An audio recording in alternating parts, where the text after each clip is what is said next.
Hi, it's Fias Taro. Hello, Leo Placement. So this is your mid-March. Okay, January. Oh, mid-March love reading. Siyempre, before tayo mag-start, kung hindi ka pa nakakapag-subscribe, please do subscribe and hit the notification bell para lagi po tayo mag-updated sa mga mangyayari pa lang. Okay, and yes, if you're interested, pagdating sa ating private reading, just message me sa akin pong FB page for more info. Ganun rin po pagdating kay Perception of Light. Okay, so yeah, baliktad. Okay. So, ito yung kanyang name sa ating FB page. Okay, sa FB page niya ha. So, ito po ha.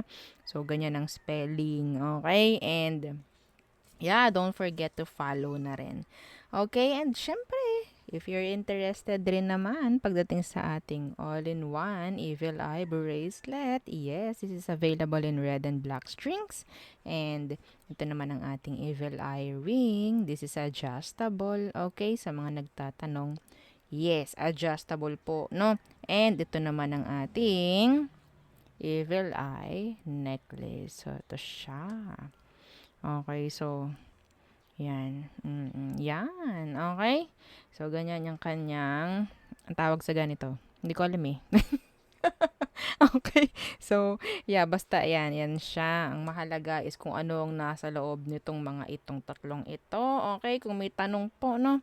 Just message me. Okay? Yun lang. Oo. And, yeah. Let's start. Leo placements. Okay. Leo. Leo.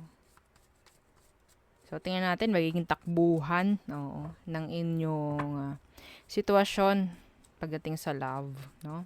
Ngayong mid-March. Okay, so ano bang current situation ninyo? Leo, anong current? The Emperor.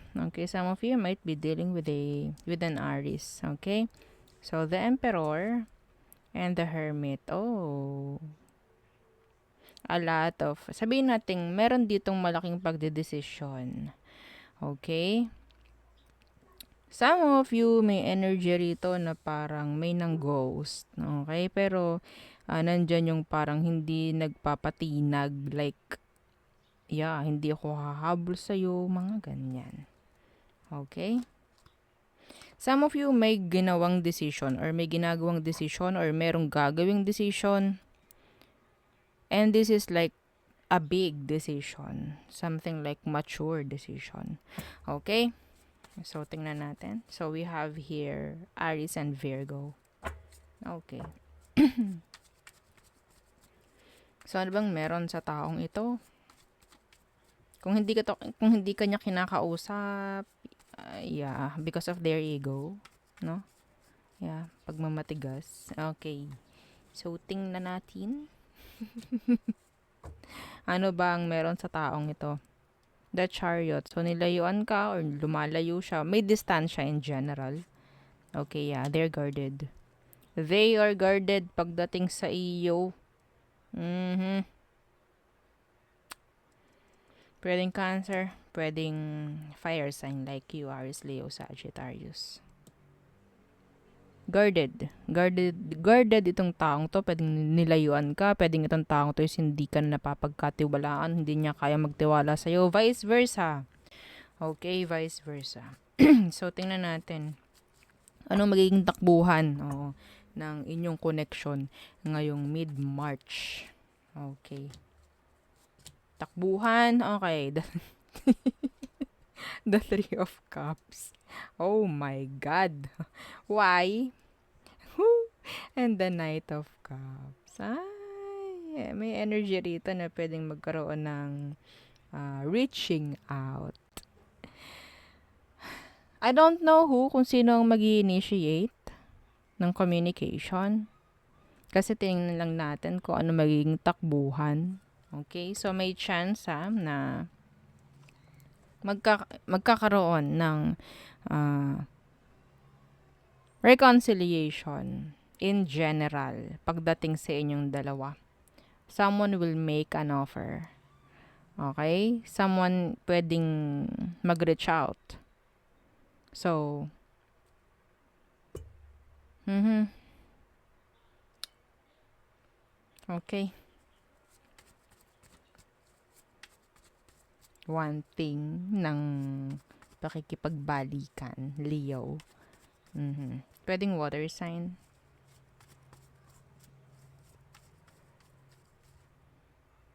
Some of you open or magkakaroon ng open communication. Yun lang. Okay? Pwedeng may magbababa ng guard. Yeah.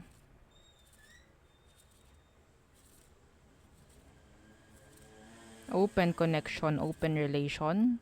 What? Okay, so tingnan natin. What's their next action? Yan, tingnan natin ha. Oh no. The Knight of Wands in reverse. And the Nine of Wands. The Nine of Swords in reverse. May chance na parang hindi kasi seryosohin ng taong ito. Okay?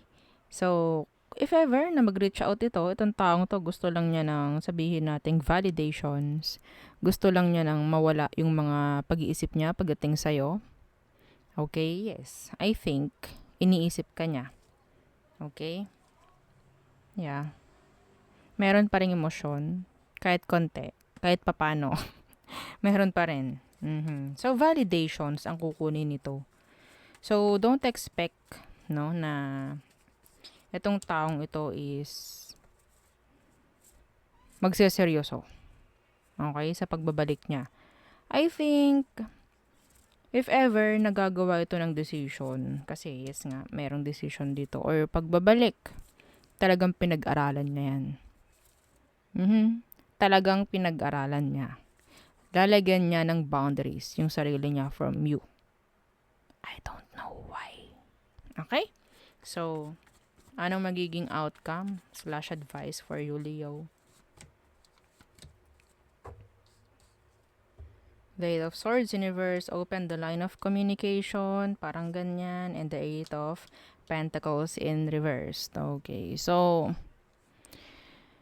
I think, ang nakikita ko lang dito is pwede nyong buksan yung linya ng komunikasyon nyo, and ayun lang ang nakikita ko, no? Walang pilitan. Ayun ang nakikita ko.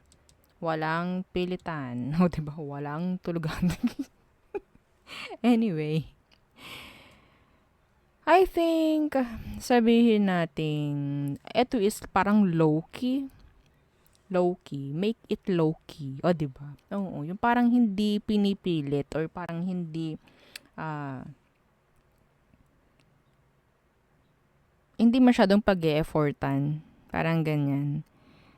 Hindi mo kailangan pag-focusan. Yun, okay? Hindi mo kailangan pag-focusan.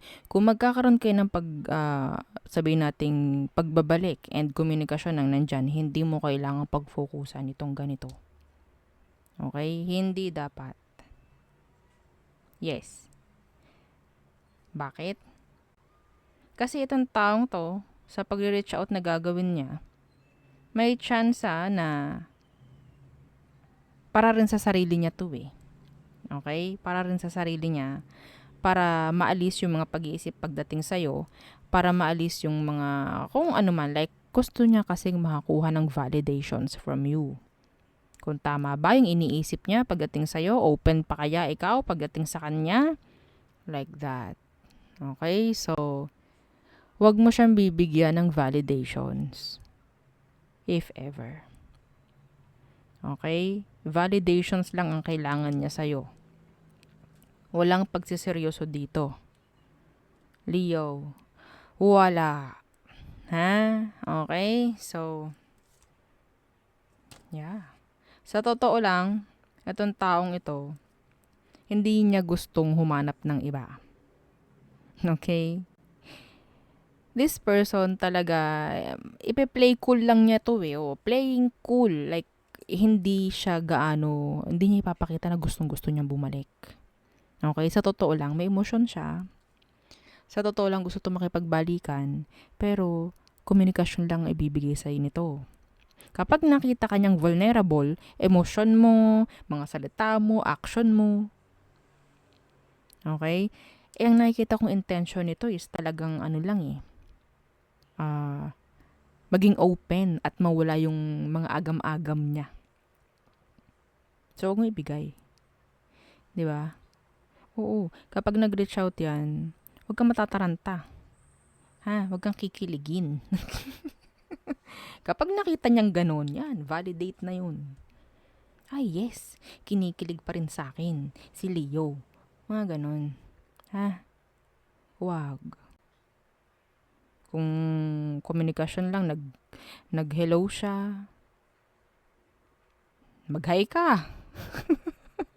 Ganon lang. Ha? Walang emoji. Wala.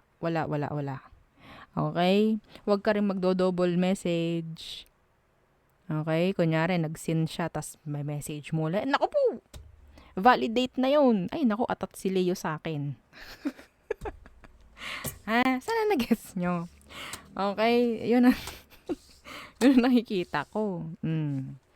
Kung ayaw nyo ng ganon, wala naman siyang talagang intention na magseryoso.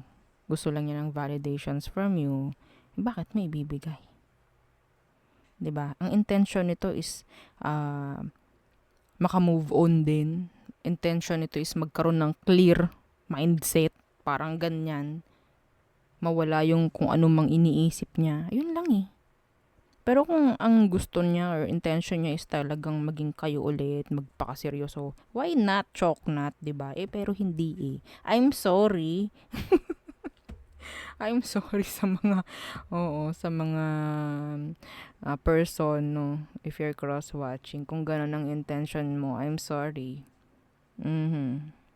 I'm so sorry. Nabunyag. Sana wala, no? Sana walang naka-resonate. Oo. Okay, so, yeah, yun ang aking nakikita. So, tayo tumungo na sa all signs. For you, Leo. Okay. Aries through Pisces. Aries, they want to come back. They can't move on. Taurus, they just want sex. They just want sex. There's on and off with this Taurus. Gemini, standing on their ground. Oo, ego, nandyan. Cancer. So, there's delay. Okay, some of you, parang ikaw is a missed opportunity para sa kanya. Okay? Leo, there's no growth. Yeah. No growth. Virgo, okay, they want na magkaroon ng magandang kooperasyon. Okay, some of you may third party involved. Okay, Libra, blocked messages or delays. Scorpio, coming back. Andyan pa rin, like, hindi ka pa rin totally na-let go. Sagittarius, they're not stable. They're not ready. Na maging magkarelasyon kayo ulit or whatsoever. Capricorn, so ayaw nang gumawa ni Capricorn ng effort pagdating sa'yo. Aquarius, so nandyan yung back and forth, no, nandyan yung parang hot and cold. Walang solid na action na manggagaling kay Aqua. Okay? Pisces, there's delay. There's waiting. Oo. Parang may waiting game kayo nito ni Pisces. So, iniintay mo, iniintay ka. Okay, parang ganyan. So, may pagdistansya rin kasi. So, yeah, yun ang ating reading for you, Leo placements. Yes, again, don't forget to like, share, and subscribe, and follow our FB page. Thank you. Bye.